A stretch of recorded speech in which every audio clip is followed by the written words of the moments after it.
Máquinas simples. Planos inclinados.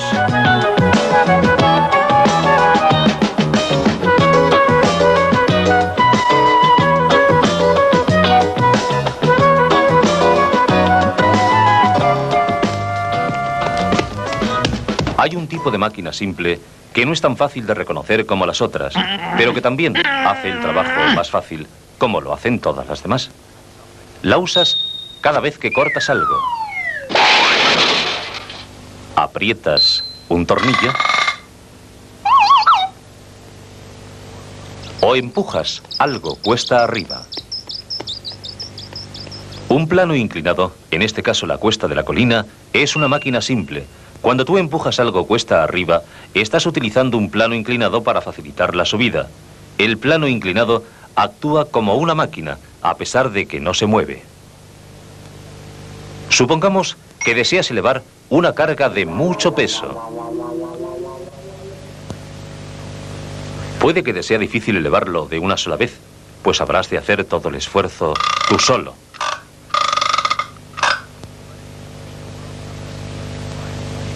Pero si empujas la carga cuesta arriba por un empinado plano inclinado, el trabajo es algo más fácil. Puedes aplicar menos fuerza, puesto que ahora el plano inclinado soporta parte del peso.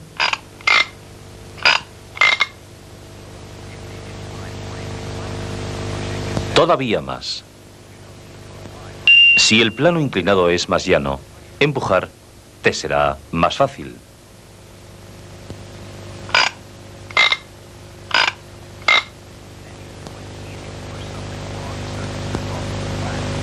El plano inclinado suministra una fuerza muy considerable, al soportar casi todo el peso, y tú necesitas aplicar muy poca fuerza.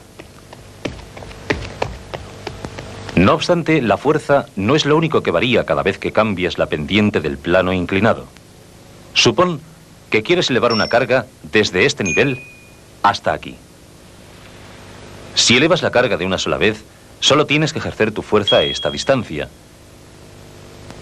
Con esta pendiente, tú debes ejercer tu fuerza durante un espacio superior, esta distancia, a fin de elevar la carga a la misma altura. ¿Qué te parece esta pendiente? Ahora tú ejerces tu fuerza a través de una distancia mayor, y con esta pendiente, ejerces tu fuerza todavía más lejos, cada vez que elevas la carga a la misma altura.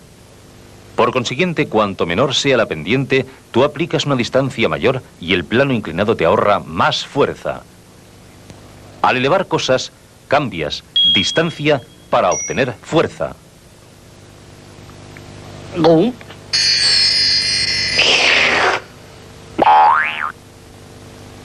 Cuando se piensa construir un plano inclinado, se elige una pendiente que proporcione la mejor combinación de fuerza y distancia.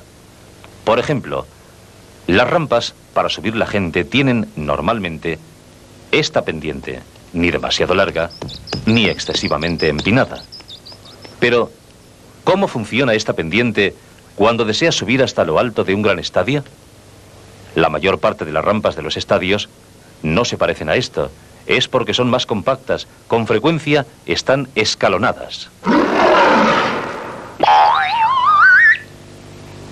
Las carreteras de montaña también tienen que hacerse compactas. Esta carretera es demasiado empinada para los coches.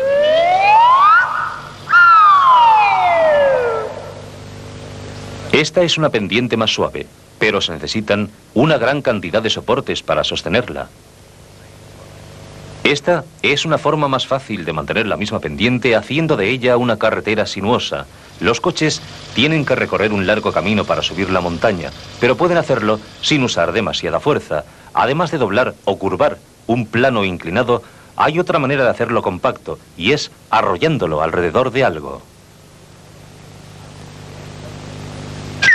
Todos estos son planos inclinados que se mantienen inmóviles mientras las personas o las cosas se desplazan sobre ellos. Pero si utilizamos un plano inclinado más pequeño, podremos manipularlo mejor. En el extremo de este cincel, por ejemplo, hay un pequeño plano inclinado. El martillo ejerce una fuerza para impulsar el cincel, y el cincel ejerce una fuerza para romper la roca. Observa que la dirección de la fuerza cambia desde esta dirección a esta.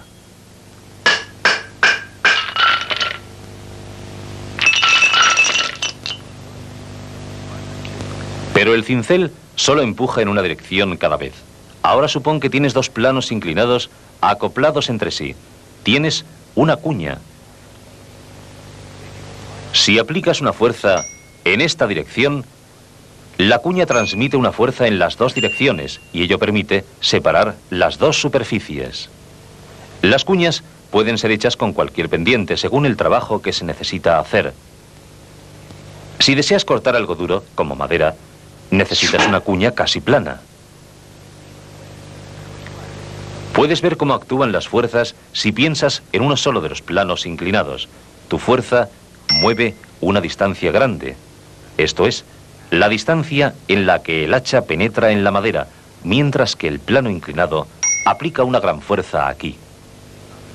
El otro plano inclinado aplica una fuerza igual de esta manera y juntas separan la madera.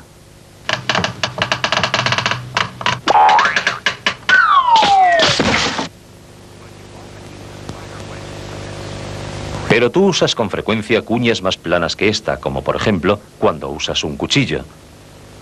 Todo el filo es una cuña. Cuando tú cortas una manzana, esta cuña atraviesa una distancia muy grande comparada con la distancia en que separa la manzana en dos. Por consiguiente, la fuerza que aplicas aquí resulta enormemente multiplicada aquí.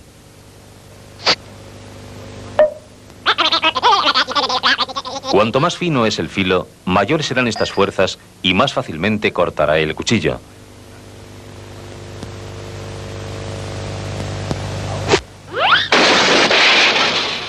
Ahora supongamos que tomas una pendiente bastante plana y la arrollas alrededor de un núcleo central como la rampa que hemos visto antes.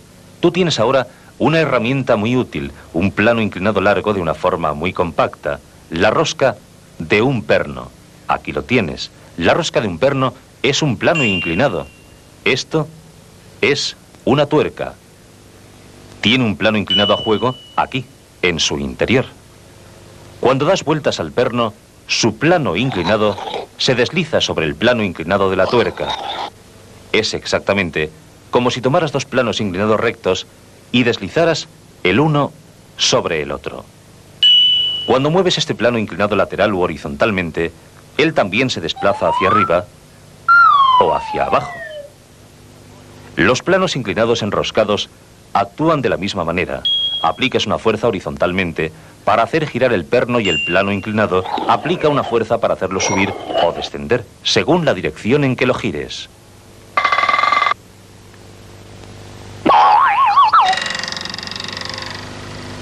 Puesto que este plano inclinado es prácticamente llano, la fuerza que él aplica es muchísimo mayor que la fuerza que tú aplicas para girar el perno. ¿Qué ocurre si la pendiente es todavía más suave? La rosca del perno está ahora mucho más junta. Y cuando tú aplicas tu fuerza para girar este perno, este se mueve con una fuerza todavía mayor. Puedes usar esta fuerza, por ejemplo, para elevar una carga pesada o para prensar algo.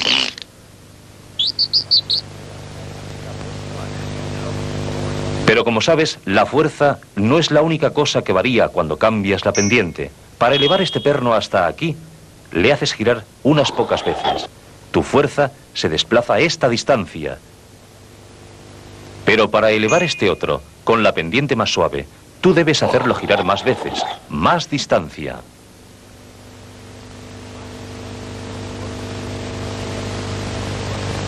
Por consiguiente, una vez más, cuanto más llano sea el plano inclinado, mayor será la distancia que recorre tu fuerza y mayor será la fuerza que ejerce el plano inclinado.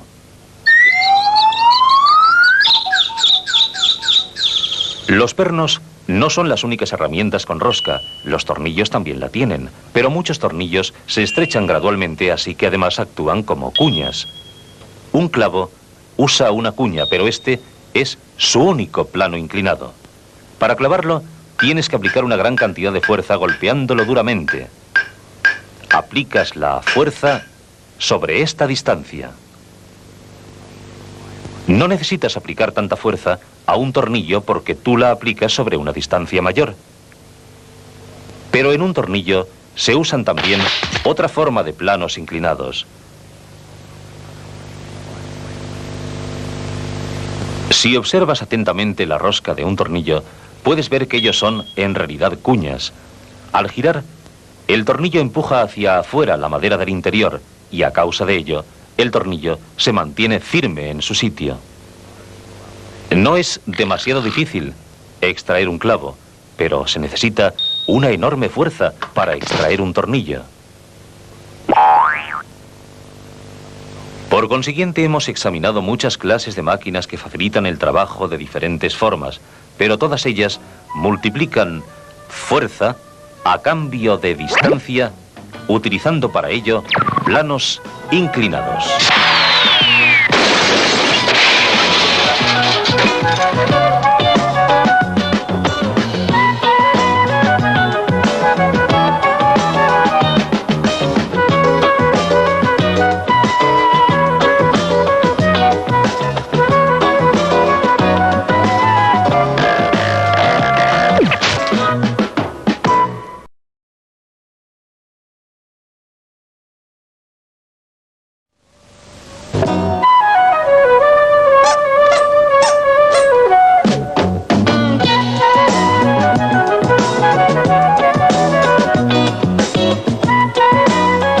Máquinas simples, palancas.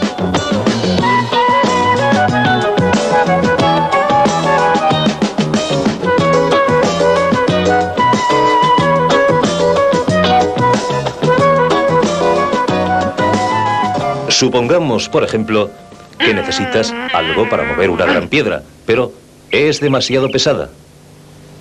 Una máquina simple que podría ayudarte en este caso es la palanca.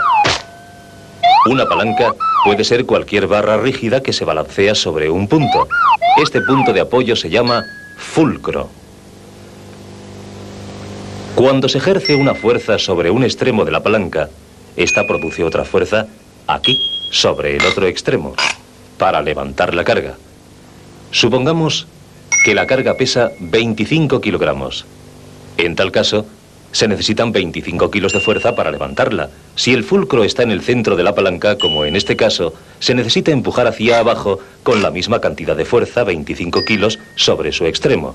Si la carga pesa 50 kilos, la cantidad de fuerza que tú aplicas es la misma que la de la fuerza que actúa sobre la carga, la misma fuerza que necesitas para elevar la carga sin la palanca.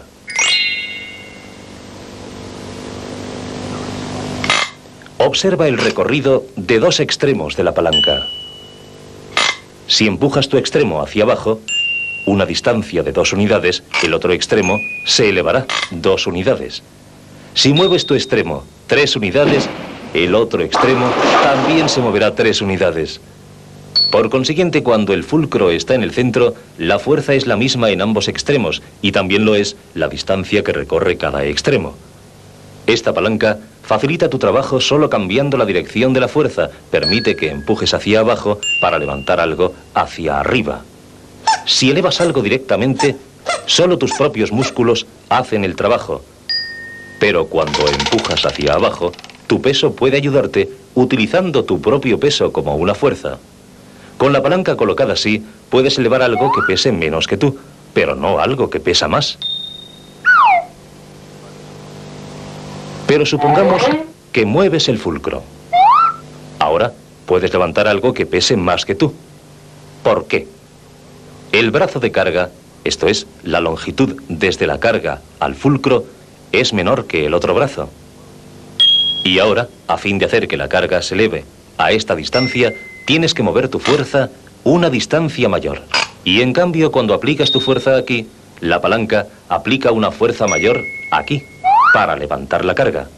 Aprovechas una distancia aumentada en un lado de la palanca para obtener un incremento de fuerza en el otro. Si mueves el fulcro todavía más adelante, el brazo de carga es todavía más corto.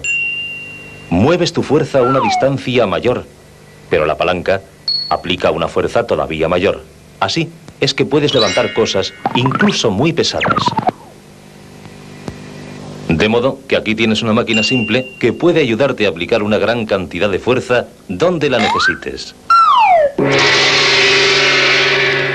Con frecuencia utilizas una palanca de esta clase cuando usas una herramienta, por ejemplo, cuando recoges tierra con una pala, La tierra es la carga. Este punto sobre el suelo es el fulcro y tú aplicas tu fuerza aquí. Y cuando arrancas un clavo con un martillo, estás utilizando otra, solo que ahora la palanca está inclinada, pero funciona de la misma manera. El brazo largo recorre una distancia mayor y el brazo corto produce una fuerza mayor. Naturalmente el clavo no pesa más que tú, pero sería extremadamente difícil extraerlo sin una palanca. Necesitas una fuerza extra. A veces, lo que deseas no es un incremento de fuerza, sino transformar un pequeño recorrido en una distancia mayor. En tal caso, aplicas tu fuerza aquí, sobre el extremo más corto. Tienes que aplicar una gran fuerza, pero esto hace que el otro extremo desplace una distancia menor. Ahora, haces lo contrario de lo que has hecho antes. Cambias fuerza para obtener distancia. Tal como haces cuando remas en un bote.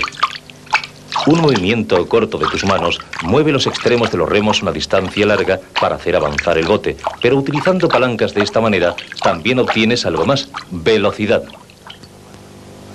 Ambos extremos de la palanca se mueven hacia atrás y hacia adelante en el mismo espacio de tiempo, pero puesto que este extremo se mueve a mayor distancia en este tiempo, también tiene que moverse con mayor rapidez. Así, con esta palanca haces que el bote se mueva rápidamente, aumentando la velocidad. Ahora supongamos que tomas dos de estas palancas y las unes de esta manera para formar unas tijeras. Un tornillo es el fulcro de ambas. En estas tijeras, los brazos de carga son más largos que los otros brazos. Por consiguiente, la fuerza con que cortan las tijeras es menor que la fuerza que tú aplicas aquí. ¿Hay alguna forma de que estas tijeras corten con más fuerza? No puedes desplazar el fulcro, pero puedes desplazar la carga. Ahora los brazos de carga desde la carga al fulcro son más cortos. Las palancas funcionan como si estas partes no fueran más largas que estas. Cuanto más cortos son los brazos de carga comparados con los otros brazos, más aumenta la fuerza de las palancas. Así, cuanto más cerca del fulcro pongas alguna cosa, más fuerza desarrollarán las tijeras y más fácilmente cortarán. Las herramientas para cortar y estrujar están hechas con brazos de carga de diversas longitudes. Puedes elegir la que necesitas para el trabajo que estás haciendo. Estas tijeras, por ejemplo, con el fulcro cerca del centro, son especiales para algo tan fácil como cortar la hierba. Si necesitas atenazar algo fuertemente, deberás elegir estas. Los brazos de carga son un poco más cortos que los otros brazos. Así es que puedes obtener realmente una gran cantidad de fuerza aquí. Y si necesitas todavía más fuerza, como para cortar una rama, deberás elegir estas. Los brazos de carga son muy cortos comparados con los otros, así es que estos extremos se mueven recorriendo una gran distancia y aquí obtienen una gran fuerza.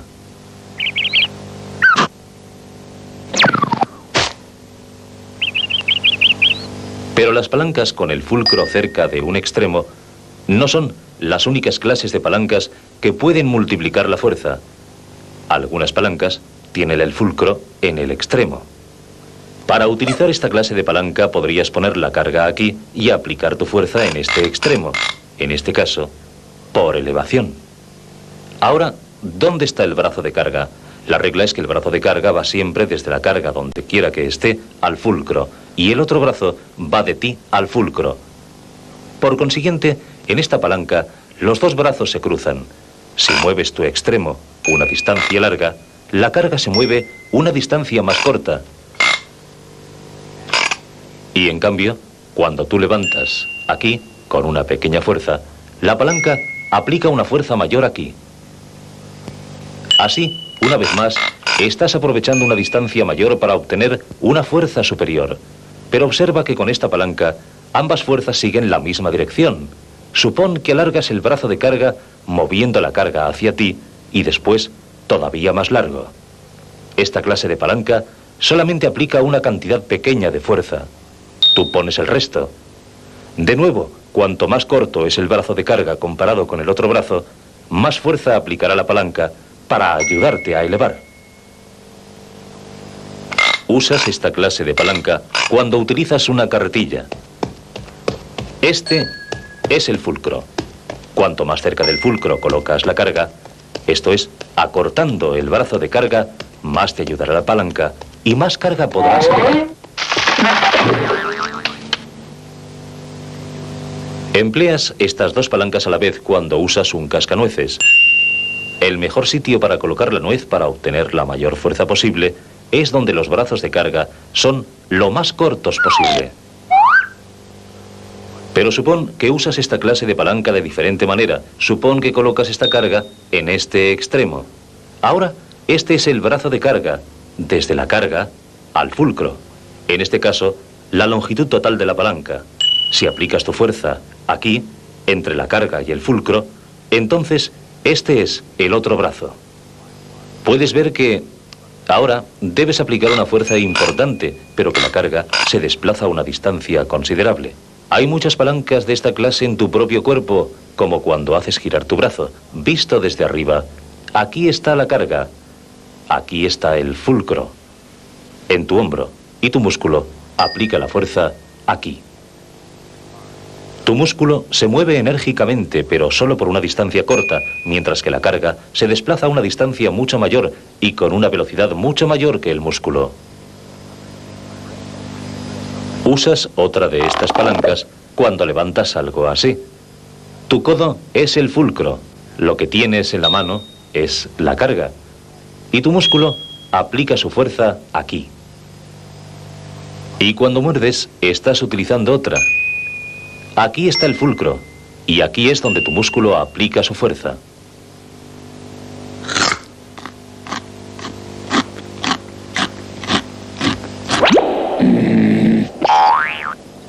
Por consiguiente, las palancas son máquinas simples que pueden tener sus fulcros entre los dos extremos o en uno de los extremos.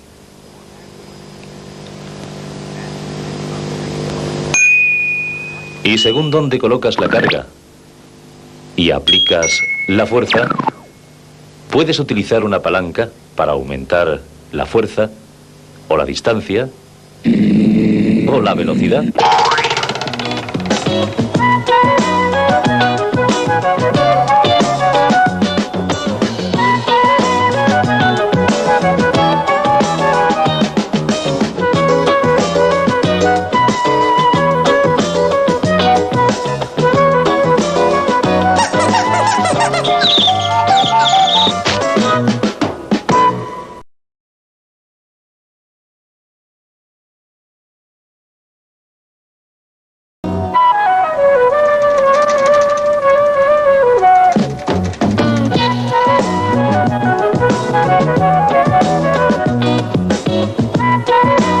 Máquinas simples, ruedas y ejes.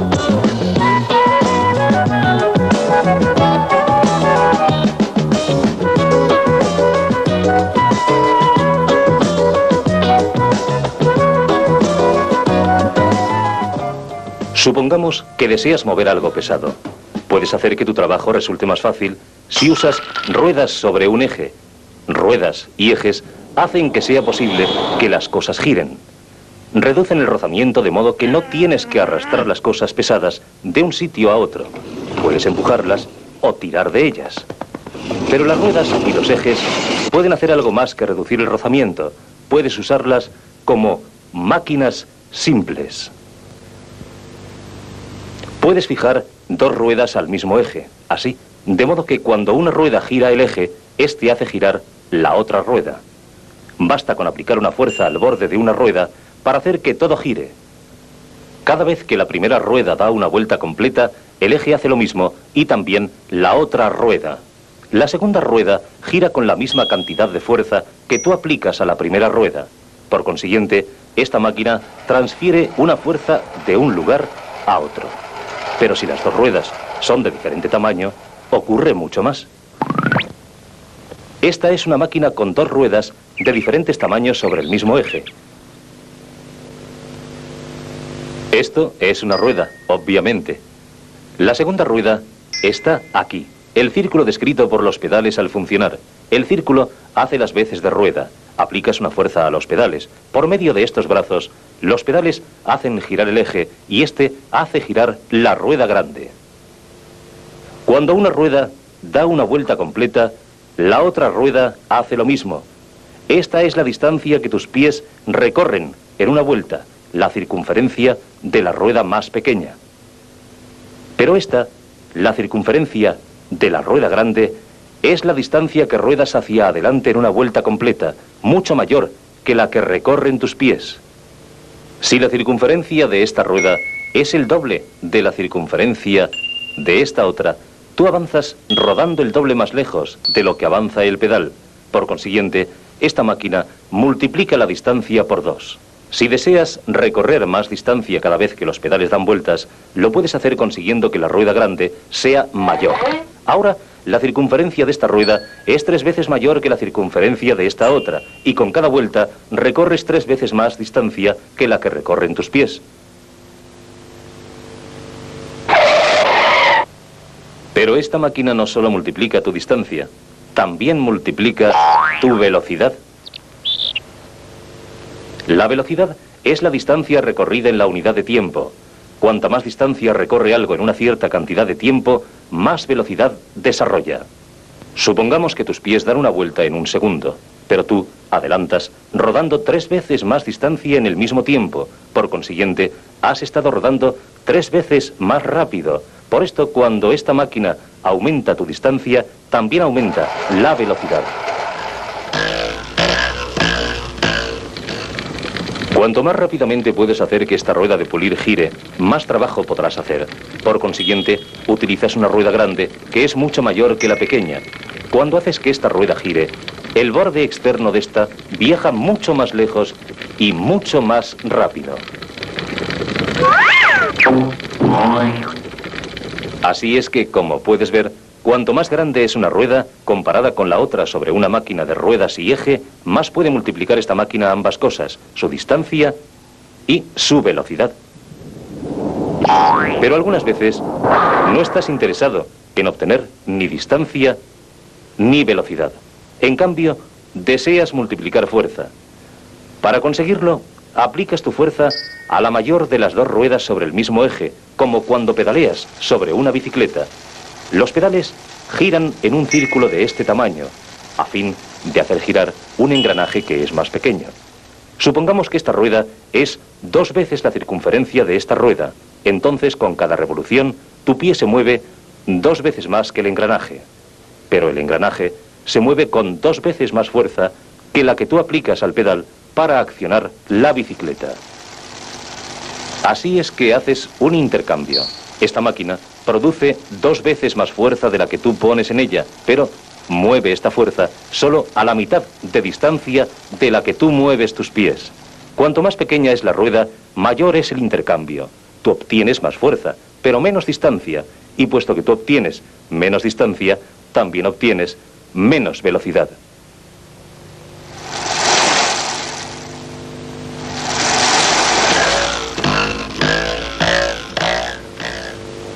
¿Qué ocurriría si la rueda más pequeña sobre una máquina de rueda y eje fuera todavía más pequeña, del tamaño del eje, de modo que el eje mismo estuviera en realidad actuando de segunda rueda? Entonces, un punto sobre él podría recorrer solo esta distancia, pero con una fuerza mucho mayor. Los ejes, actuando como ruedas, son usados con frecuencia para enrollar cuerdas o cables a fin de elevar o izar cosas.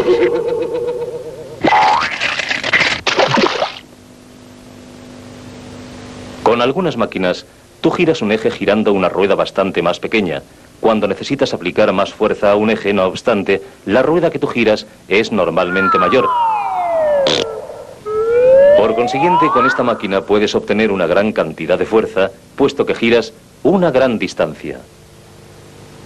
Esta máquina hace lo contrario. Con ella podrías hacer que este borde girara a una gran distancia y a gran velocidad. ¿Quiere decir esto que necesitas aplicar una gran cantidad de fuerza aquí?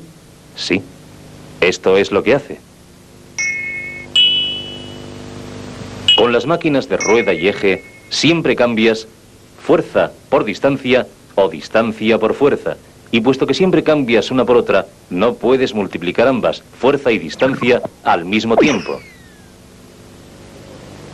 Algunas veces quieres que una rueda sobre un eje haga girar una rueda sobre un eje diferente. Una forma de hacer esto es conectándolas con una correa. Si las ruedas son del mismo tamaño, ambas girarán a la misma velocidad, exactamente como hacen dos ruedas colocadas en el mismo eje. Pero si son de diferente tamaño, una de ellas gira más velozmente que la otra. La circunferencia de esta rueda es 3 veces mayor que la circunferencia de esta otra. Esta es la distancia que recorre la correa cuando la rueda mayor da una vuelta completa. Pero observa lo que le ocurre a la rueda pequeña con 1/3 de circunferencia, mientras la correa recorre la misma distancia. Gira 3 veces más rápidamente que la rueda mayor. Medimos estas velocidades de un modo diferente al de antes, en revoluciones por unidad de tiempo. Normalmente en revoluciones por minuto. Esta rueda está girando a unas 60 revoluciones por minuto y esta otra está girando a 3 veces 60, o sea, a 180 revoluciones por minuto. También aquí hay un intercambio. Esta rueda gira 3 veces más rápido, pero a fin de hacer que gire con una cierta cantidad de fuerza, tienes que aplicar 3 veces esta fuerza a la otra rueda. Cambias fuerza para obtener velocidad. Pero frecuentemente no encuentras dos ruedas conectadas por una correa. Normalmente cada rueda está en un eje con otra rueda, de modo que cada una es en realidad parte separada de una máquina de rueda y eje. Cuando estas dos máquinas están conectadas por una correa, hay en realidad 3 máquinas de rueda y eje trabajando conjuntamente. Una es esta, 2 ruedas sobre el mismo eje. Otra esta, 2 ruedas conectadas por una correa. Y esta, la tercera, 2 ruedas sobre el mismo eje. La combinación de las 3 produce una gran velocidad aquí. Una bicicleta funciona exactamente de la misma manera. Primero, tal como hemos visto, estas 2 ruedas están sobre el mismo eje. Mueves los pedales una gran distancia para aplicar una gran fuerza a esta rueda. Entonces, esta rueda está conectada por una cadena a esta otra. La cadena funciona del mismo modo que una correa, excepto en que las ruedas son engranajes dentados. El engranaje posterior es más pequeño y gira más rápido, con más revoluciones por minuto. Algunas bicicletas tienen varios piñones de diferentes tamaños que puedes cambiar de acuerdo con la fuerza y la velocidad que deseas. Finalmente, el piñón o engranaje trasero está sobre el mismo eje que la rueda trasera, componiendo una máquina de rueda y eje que funciona de la misma manera que la rueda de pulir. Una vez más, ambas ruedas dan el mismo número de revoluciones por minuto. Y puesto que esta rueda es mayor, su borde se desplaza más lejos que el borde de esta rueda en cada vuelta, haciendo que la bicicleta ruede a gran velocidad.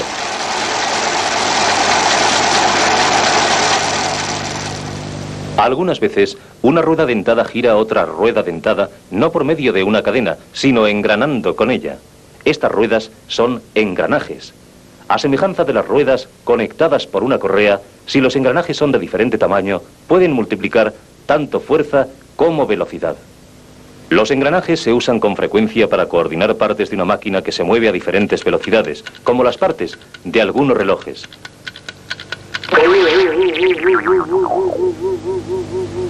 Todas estas máquinas simples, 2 ruedas fijadas sobre el mismo eje, 2 ruedas conectadas por una correa o cadena, y los engranajes son en realidad tan solo formas de hacer que una rueda haga girar a otra. Así es que puedes conseguir la mejor combinación de fuerza, distancia y velocidad. Y puedes construir o combinar máquinas de rueda y eje siempre que necesites facilitar tu trabajo.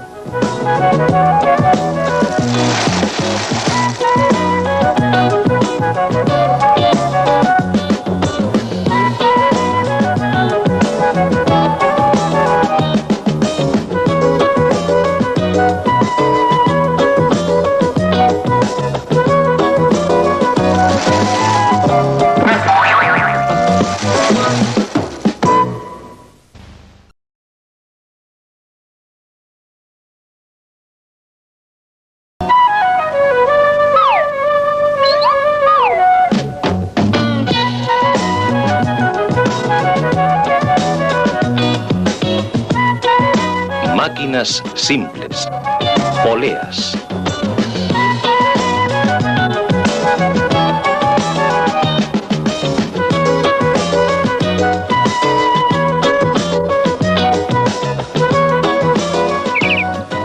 Supón que necesitas elevar algo y no tienes ninguna máquina simple para ayudarte. Solo puedes contar con tus propios músculos para realizarlo. Cuanto más fuerte seas, más fácilmente lo harás. Si no eres lo suficientemente fuerte, debes pensar en algo que pueda ayudarte. Una cuerda pasada por encima de una rama puede hacer que el trabajo resulte más fácil, pero puede tener sus problemas. El rozamiento, por ejemplo. Para resolver este problema podrías pensar en utilizar una rueda con una ranura montada de una forma que pudiera girar y así podrías colgarla de algo. Cuando se pasa una cuerda sobre esto, la cuerda puede moverse con mucho menos rozamiento que cuando se desliza sobre una rama. La ranura de la rueda impide que la cuerda se escurra. El conjunto de esta combinación, la rueda y la cuerda que pasa sobre ella, es una máquina simple llamada polea. Como todas las máquinas simples, las poleas ayudan a la gente en su trabajo. Esta se llama una polea fija, porque permanece en el mismo lugar mientras la usas. ¿Cómo puede una polea fija hacer más fácil el levantamiento de las cosas? Supón que sujetas un peso o carga aquí. Un tirón hacia abajo de tu extremo de la cuerda origina un tirón hacia arriba sobre el otro extremo. Tú aplicas una fuerza en un lugar y esto produce una fuerza en otro lugar para levantar una carga. La cantidad de fuerza que tú aplicas es la misma que la de la fuerza que actúa sobre la carga. Si la carga pesa 25 kilogramos, entonces tú debes tirar hacia abajo con una fuerza de 25 kilos a fin de poder elevarla. Y si esta pesa 50 kilos, tienes que tirar hacia abajo con 50 kilos de fuerza, la misma cantidad de fuerza que necesitarías para elevar la carga sin la polea. Por consiguiente, una polea fija no aumenta tu fuerza. Ella te ayuda a elevar objetos cambiando la dirección de la fuerza y te permite tirar hacia abajo a fin de elevar algo. Por ejemplo, si quieres enarbolar una bandera en lo alto de un mástil, no tienes que trepar y tirar de ella hacia arriba. Puedes colocar una polea fija en lo alto del mástil y hacer subir la bandera sin moverte del suelo. Y si enrollas la cuerda alrededor de una segunda polea situada en la base, puedes también arriar la bandera.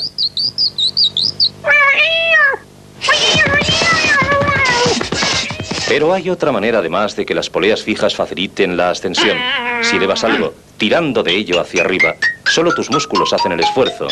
Pero cuando tiras hacia abajo, tu propio peso te ayuda. Utilizando tu peso como una fuerza, puedes elevar algo que pesa menos que tú, pero no algo que pesa más. Pero con una polea no tienes que utilizar solamente tu propio peso.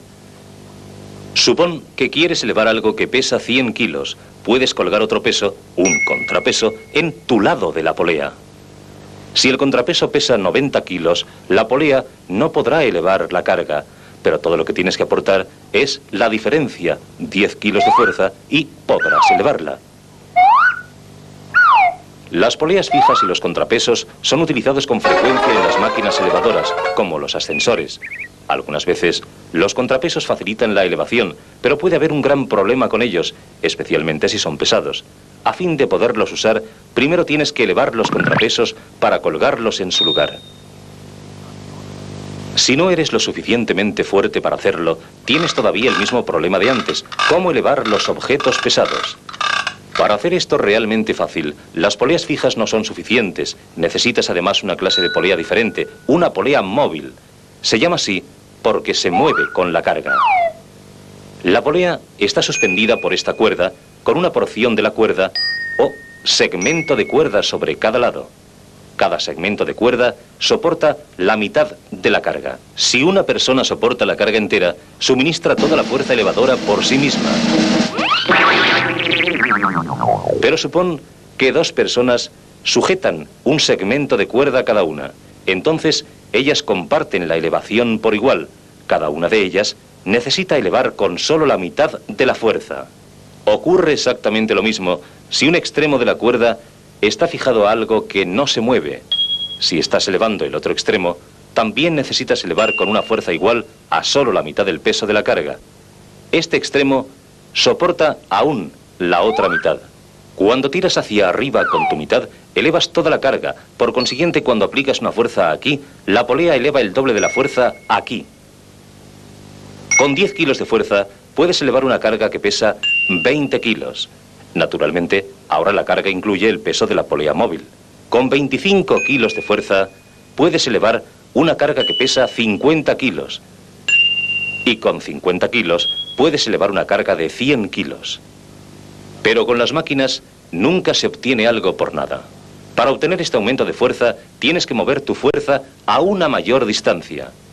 Si deseas elevar la carga a una distancia determinada, tienes que mover tu fuerza a una distancia exactamente igual al doble de la que ha de recorrer la carga. Está suspendida por 2 segmentos de cuerda. Tienes que ejercer tu fuerza sobre el doble de la distancia que recorre la carga. Y en cambio, la polea eleva 2 veces más fuerza que la que tú ejerces.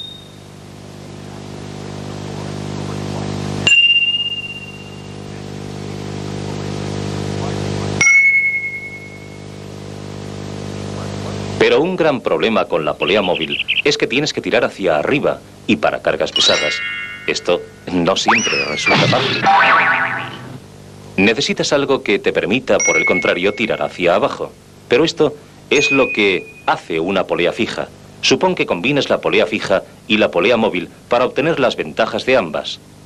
La polea móvil aún dobla tu fuerza y al mismo tiempo la polea fija te permite tirar hacia abajo. Realmente es una máquina simple la que facilita el trabajo de elevar. Con esta disposición de poleas puedes elevar el doble de tu propio peso. Una forma de comparar las diferentes disposiciones de las poleas es utilizando la idea de la ventaja mecánica.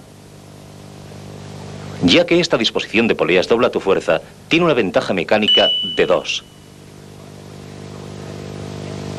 Puedes hallar la ventaja mecánica contando los segmentos de cuerda que soportan la polea móvil, en este caso, 2. No importa dónde está fijado este extremo, así es que a tu conveniencia podrías fijarlo aquí, así. La ventaja mecánica es la misma, ya que el número de segmentos de cuerda que soportan la polea móvil es el mismo, 2. ¿Por qué no es 3? ¿No hay allí 3 segmentos de cuerda? No puedes contar este. Solo cuentas los segmentos de cuerda que soportan directamente la polea móvil. Una ventaja mecánica de 2 es algo de ayuda, pero si necesitas elevar cargas muy pesadas, necesitas más fuerza de elevación y la obtienes no añadiendo más músculos, sino utilizando combinaciones de poleas que te proporcionan más segmentos de cuerda. Supón que añades otra polea fija y deslizas la cuerda así. Ahora, los 3 segmentos de cuerda soportan la polea móvil, por consiguiente, la ventaja mecánica es 3. O supón que empiezas de nuevo con esta combinación, y entonces añades otra exactamente como esta. Así tienes 2 poleas móviles y 2 poleas fijas, y a continuación cuelgas la carga de ambas poleas móviles. Ahora, ¿cuántos segmentos de cuerda sostienen las poleas móviles? 4, de modo que esta es la ventaja mecánica. Pero, ¿por qué esta combinación hace que la ventaja mecánica sea 4? ¿Cómo funciona esto? Vamos a imaginar que tú y 3 personas más estén sosteniendo un segmento de cuerda cada una. Sería obvio que cada persona soportaría la cuarta parte de la carga. Si la carga pesa 80 kilos, entonces cada persona soporta 20 kilos. Pero no importa lo que sostiene a los segmentos. Así es que, si sujetas este segmento aquí y unes estos 2 segmentos sobre una polea fija, cada segmento soporta aún 20 kilos y tú aún tiras con 20 más. Pero puesto que la cuerda puede arrollarse por estas poleas, cuando tiras hacia arriba con 20 kilos, elevas el peso de 80 kilos. El sistema de poleas multiplica tu potencia por 4. De modo que 4 es la ventaja mecánica. Para hacer las cosas todavía más fáciles, puedes añadir otra polea fija, de modo que puedas aplicar todavía tu fuerza a esta cuerda, pero ahora puedes hacerlo tirando de ella hacia abajo con 20 kilos. Las poleas móviles están todavía sujetadas por el mismo número de segmentos de cuerda, de modo que la ventaja mecánica sigue siendo la misma. El sistema de poleas aún multiplica tu fuerza por 4. A cambio, tienes que ejercer tu fuerza 4 veces la distancia desplazada por la carga. Tú cambias distancia para obtener potencia. Ahora, supón que dispones estas poleas de una forma mucho más compacta. Puedes colocar estas dos poleas una al lado de la otra sobre el mismo eje. Lo mismo con estas dos. Las poleas todavía funcionan de la misma manera y la ventaja mecánica es aún 4. Este aparato se llama cuadernal. Este es otro cuadernal. El conjunto del sistema, poleas, cuadernales y cuerdas, se llama aparejo. Cuantas más poleas y segmentos de cuerdas tiene un aparejo, mayor es la ventaja mecánica y más pesadas cargas puede elevar.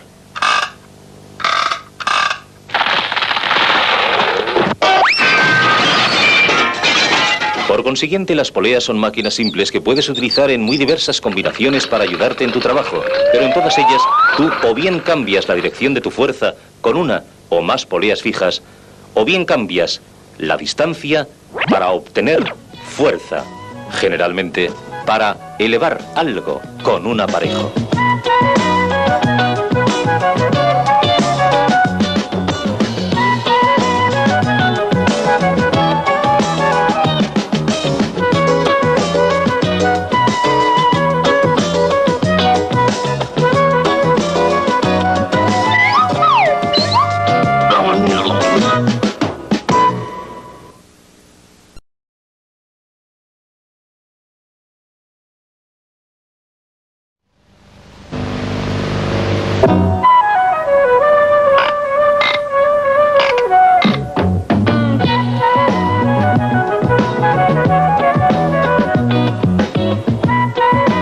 Máquinas simples trabajando juntas.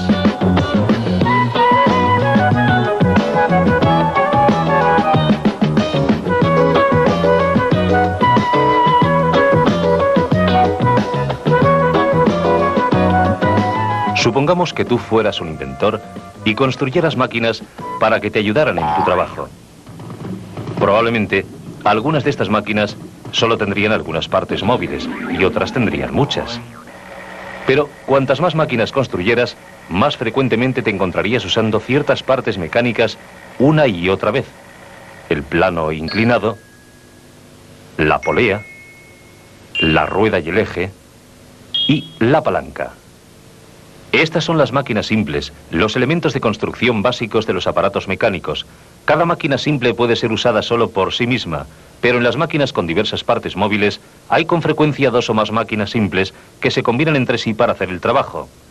Para ver exactamente lo que ocurre cuando unas máquinas simples trabajan juntas, debemos examinar algunas de las cosas básicas que cada una de ellas hace por separado, ya que todas las máquinas simples hacen que el trabajo sea más fácil. Esta es una palanca que está siendo utilizada para hacer un trabajo. ¿Es esto trabajo? Para los científicos, la palabra trabajo tiene un significado especial y utilizan la ecuación trabajo es igual a fuerza por distancia, o bien T igual a F por D. Esto quiere decir que cuando tu pie ejerce una fuerza para mover algo a través de una distancia, tú haces trabajo. En este caso, es el trabajo de entrada o motor. La fuerza que tú ejerces multiplicada por la distancia que esta fuerza desplaza en el extremo de la palanca. Pero cuando tú haces esto, también provocas que se mueva el otro extremo de la palanca. Y cuando éste se mueve, él también ejerce una fuerza que obliga a moverse algo a través de una distancia. Por consiguiente, también hace trabajo, el de salida o trabajo de resistencia.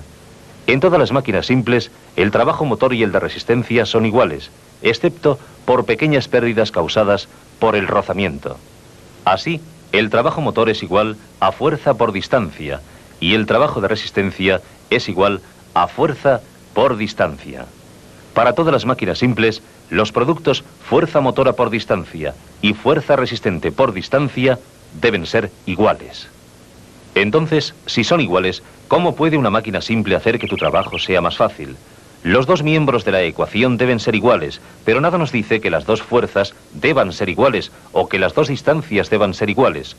Solo sus productos tienen que ser idénticos, y es a causa de esta característica que las máquinas simples pueden ayudarnos a realizar nuestro trabajo. Esta es una palanca cuyo fulcro no está situado en el centro. Supongamos que deseas arrancar del suelo este tocón. Para ello, la palanca tiene que ejercer, digamos, 60 kilos de fuerza aquí. Si deseas elevar el tocón 2 unidades de longitud, esto podría representar 60 por 2, o sea, 120 unidades de trabajo de resistencia que la palanca debe realizar. O sea, que tu trabajo motor también tiene que ser igual a 120 unidades. Pero observa que ahora tu extremo de la palanca se desplaza a una distancia mayor que la del otro extremo. Mientras que el extremo de resistencia recorre una distancia de 2 unidades, tu extremo de potencia se desplaza 6. Para que el producto sea 120, la fuerza será 20. Por lo tanto, necesitas aplicar solo 20 kilos de fuerza, pues los productos, fuerza por distancia en los dos miembros, son iguales. Ahora, con 20 kilos de fuerza, tú puedes elevar 60 kilos de carga. Tanto tú como la palanca hacéis la misma cantidad de trabajo, pero tú cambias el aumento de distancia en tu extremo para obtener aumento de fuerza en el otro extremo. Puedes hacer un intercambio similar con cualquier otra máquina simple, por ejemplo, con un sistema de poleas. Cuando este extremo de la cuerda recorre cierta distancia, el sistema de poleas moverá una carga situada a una distancia solo una cuarta parte mayor que la recorrida por la cuerda. Pero cuando se aplica una fuerza aquí, el sistema de poleas ejerce 4 veces más fuerza aquí para elevar la carga. Una vez más, cambias distancia aumentada para obtener fuerza aumentada. Pero algunas veces tú no deseas obtener fuerza de desplazamiento. En vez de ello, deseas obtener más distancia. Muchas de las máquinas simples también pueden ayudarte. Por ejemplo, si utilizas una caña de pescar a modo de palanca, puedes hacer que este extremo recorra una gran distancia para capturar tu presa con solo desplazar su extremo hacia abajo una corta distancia. Con el fulcro aquí, cuando desplazas hacia abajo tu extremo, digamos 1 metro, el otro extremo se desplaza a 4. Si tu presa pesa 3 kilos, el trabajo de resistencia es igual a 3 por 4, o sea, 12 unidades de trabajo. Puesto que debe haber la misma cantidad de trabajo aquí, en el extremo del trabajo motor, cuando se desplaza solo 1 metro, tú debes empujar hacia abajo dicho extremo con una fuerza de 12 kilos. F por D continúa siendo igual a F por D. De modo que con esta palanca haces lo contrario de lo que hiciste antes. Ahora cambias una cantidad de fuerza mayor para desplazar algo a una distancia mayor. Así, con las máquinas simples, puedes aplicar distancia para obtener fuerza de salida. O puedes aplicar fuerza aumentada para obtener distancia aumentada. Puesto que siempre cambias una por otra, una máquina simple no puede aumentar ambas, fuerza y distancia, al mismo tiempo. Pero según cómo construyas las máquinas simples, puedes controlar la cantidad del intercambio. Una forma fácil de comprender esto es utilizando la idea de la ventaja mecánica. Esto es, la cantidad por la que la máquina simple multiplica la fuerza de entrada o de potencia. La ventaja mecánica es especialmente útil para comprender de qué modo las máquinas simples trabajan juntas, tal como ocurre con estas tijeras de podar. Para ver cómo funcionan, concéntrate solo en un lado, puesto que es la imagen reflejada del otro lado. Aplicas tu fuerza aquí, a esta palanca que está curvada. Ella trabaja del mismo modo que una palanca recta. Este es el fulcro.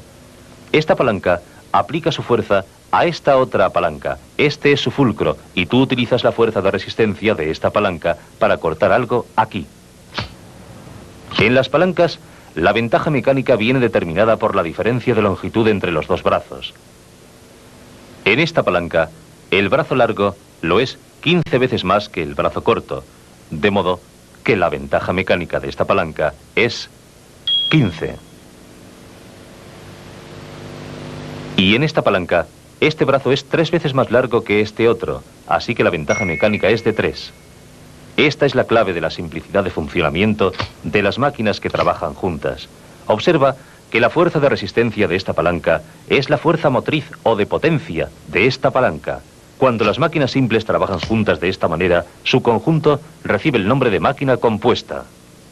Para hallar la ventaja mecánica de una máquina compuesta, debes multiplicar las ventajas mecánicas de cada una de las máquinas que la integran. Si aplicas 20 unidades de fuerza aquí, entonces el otro extremo de la palanca aplica 20 unidades de ventaja mecánica multiplicados por 15, o sea, 300 unidades de fuerza.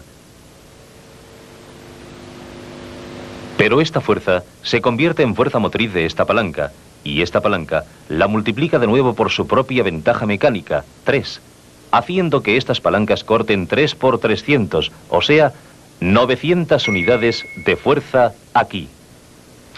La fuerza de resistencia es aquí muy grande porque tu fuerza de entrada o de potencia ha sido multiplicada por las otras dos ventajas mecánicas, 15 veces 3, o sea 45. Así, 45 es la ventaja mecánica del conjunto de la máquina compuesta.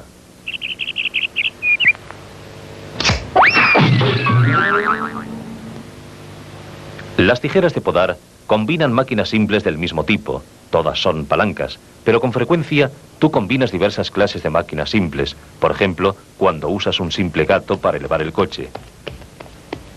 Esta manivela actúa como una máquina de rueda y eje que puedes imaginar como una gran rueda que hace girar este eje. El eje hace girar otra rueda mucho más pequeña aquí. Y esta máquina simple suministra la fuerza motriz a otra máquina simple, las roscas del tornillo, que son, en realidad, un sencillo plano inclinado arrollado alrededor de un núcleo.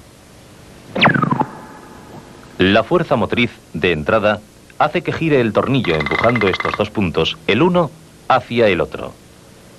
El resto del mecanismo solo hace que estas fuerzas laterales empujen hacia arriba.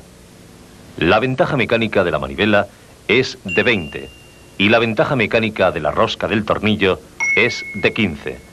Esto hace una ventaja mecánica compuesta de 20 veces 15, o sea, 300. Por consiguiente, si aplicas 30 unidades de fuerza aquí, este gato elevará 30 veces 300, o sea, 9000 unidades.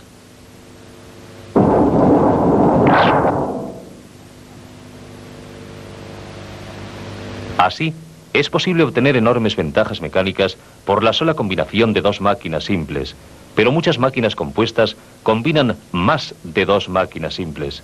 Si tomas una máquina de rueda y eje y la usas para arrollar una cuerda que pasa por un sistema de poleas, ya tienes las partes básicas de una grúa. Pero en la mayor parte de las grúas, la fuerza motriz del motor resulta multiplicada antes de que alcance este punto, por lo menos, por otra máquina de rueda y eje. La ventaja mecánica compuesta es igual a la de las ventajas mecánicas de las tres máquinas simples multiplicadas conjuntamente. Así, una grúa puede producir una fuerza de elevación extremadamente grande.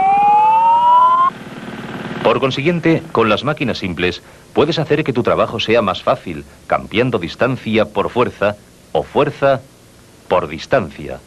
Y cuando las máquinas simples trabajan juntas, formando una máquina compuesta, tu intercambio puede ser mucho mayor, puesto que las ventajas mecánicas pueden ser extremadamente grandes.